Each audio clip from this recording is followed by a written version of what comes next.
கடலூர் மாவட்டம் வேப்பூர் அருகே தேசிய நெடுஞ்சாலையை கடக்க முயன்ற முதியவர் மீது அதிவேகமாக வந்த டாடா ஏஸ் வாகனம் மோதி சுமார் 20 மீட்டர் தூரத்திற்கு இழுத்து சென்ற பதற வைக்கும் சிசிடிவி காட்சிகள் வெளியாகியிருக்கிறது. இதுகுறித்தான மேலும் விவரங்களை கொடுப்பதற்காக செய்தியாளர் ராமச்சந்திரன் இணைப்பில் இருக்கிறார். பேசலாம். ராமச்சந்திரன், இந்த விபத்து தொடர்பான முழு விவரங்கள்.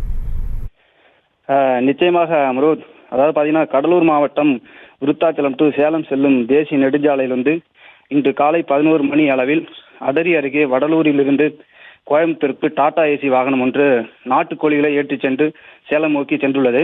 அப்போது குறிப்பாக வேப்பூரிலிருந்து தொண்டாங்குறிச்சி பகுதியை சேர்ந்த நடேசன் என்ற முதியவர் அங்குள்ள இருசக்கர வாகனம் பழுது பார்க்கும் கடைக்கு செல்வதற்காக சாலை கடக்க முயன்றுள்ளார்.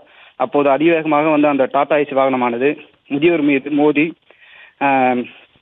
சுமார் 20 மீட்டர் தொலைவிற்கு தரதரவென இழுத்து சென்று செல்லும் அந்த சிசிடிவி காட்சியானது தற்போது வெளியாகி பெரும் பரபரப்பை ஏற்படுத்தியுள்ளது.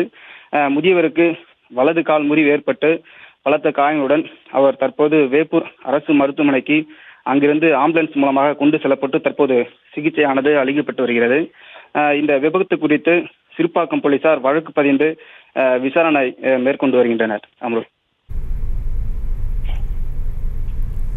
விவரங்களை வழங்கியமைக்கு நன்றி ராமச்சந்திரன். செய்திகளை உடனுக்குடனும் துல்லியமாகவும் தெரிந்து கொள்ள சப்ஸ்கிரைப் பண்ணுங்க.